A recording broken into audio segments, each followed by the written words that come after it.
200 के आसपास ही रहेंगे। 400 पार किसी भी कीमत में। तो विकास करेंगे उसी को ना वोट देंगे। 15 लाख तो का कुछ हुआ नहीं, कहे थे 15 लाख।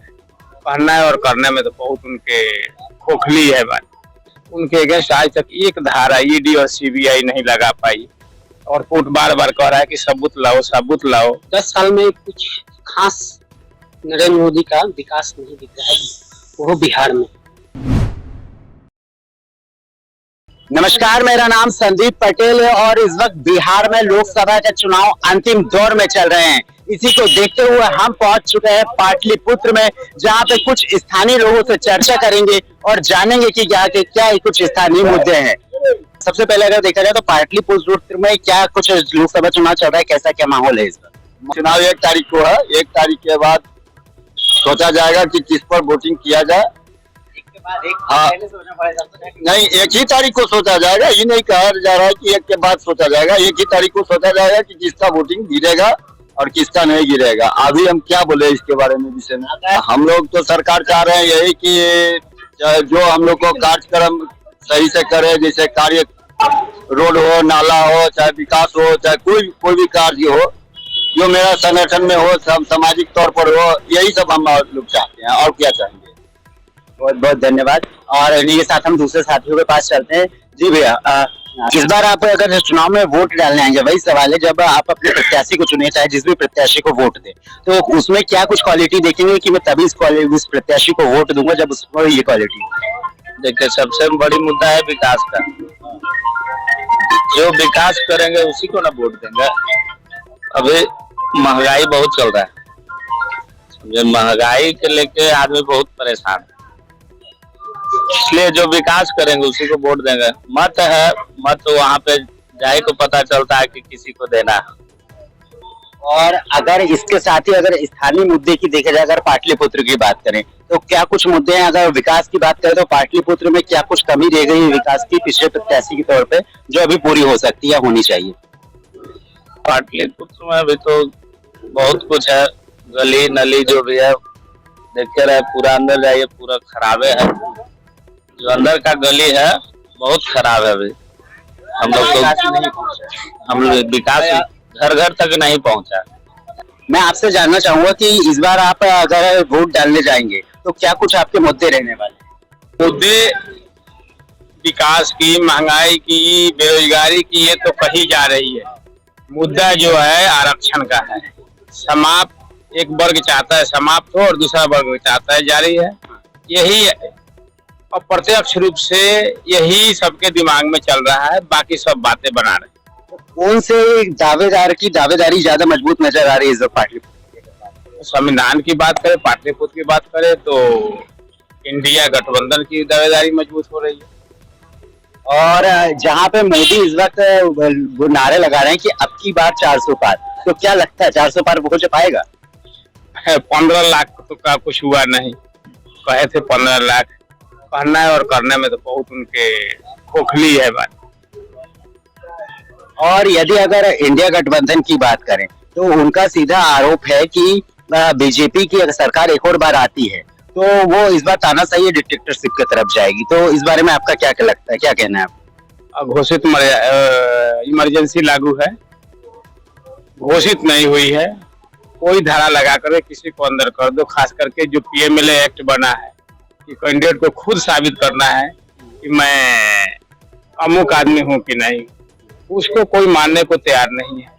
और अभी जो इस मुद्दे पे जो लोग जेल की हवा खा रहे हैं या बेल पे बाहर आए, बाहर आए हैं, उनके अगेंस्ट आज तक एक धारा ईडी और सीबीआई नहीं लगा पाई और कोर्ट बार बार कह रहा है कि सबूत लाओ सबूत लाओ।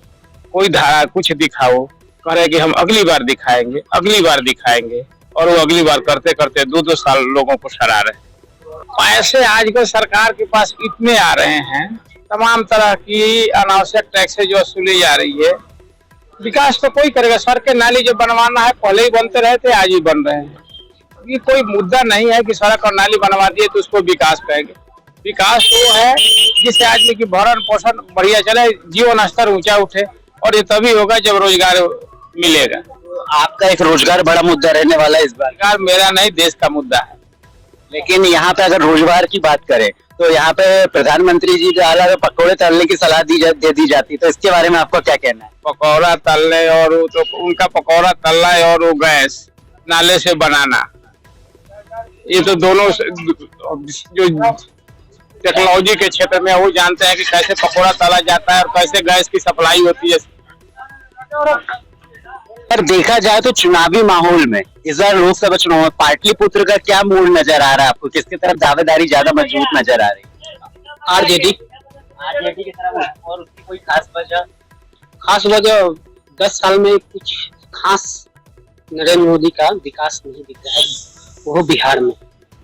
हमारे लोगों को छले हैं, हम लोग 40 में से 39 सांसद दिए, वैसा विकास नहीं कर पाए। और प्लस में 125 करोड़ रुपया देने का वादा किए, वो भी पूरा नहीं कर पाए। विकास के नाम पर दिए थे कि 125 करोड़ रुपया हम बिहार को स्पेशल पैकेज दे रहे हैं, वो हम लोगों को नहीं मिल पाया। और स्थानीय विकास के मुद्दे तो देख ही रहे हैं, कुछ ही जीरो लेवल पर है। तो अगर इस बार राजनीति की बात की जाए तो अगर मोदी बदलाव का मूड चल रहा है सर, पूरा बदलाव का मूड चल रहा है।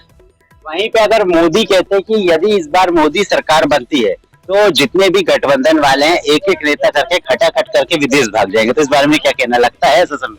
ये कहने की बात है, ये राजनीतिक कहने की बात है, कहने की बात है, अब मुद्दों को भटकाने की बात है। और वहीं पे जब राहुल गांधी जी हैं एक सभा में जाते हैं और वो कहते हैं कि यदि उनकी सरकार बनती है तो वो सभी बेरोजगारों को रोजगार देंगे, तो क्या ये प्रैक्टिकली संभव है? संभव नहीं है सब आदमी को रोजगार देना। जो सक्षम होंगे उनको मिलेगा, जो सक्षम होंगे उनको मिलेगा। देश डिक्टेटरशिप और तानाशाही की तरफ जा रहा है, देश को बचाना है, संविधान को बचाना है। तो क्या लगता है आपको कि ये अगर जैसा माहौल देख रहा है तो अगर लगता है कि ये तानाशाही की तरफ बढ़ रही है सरकार यहाँ पे, उनके आरोप कितने हद तक सही है? क्या लगता है आपको? हल्का सही है।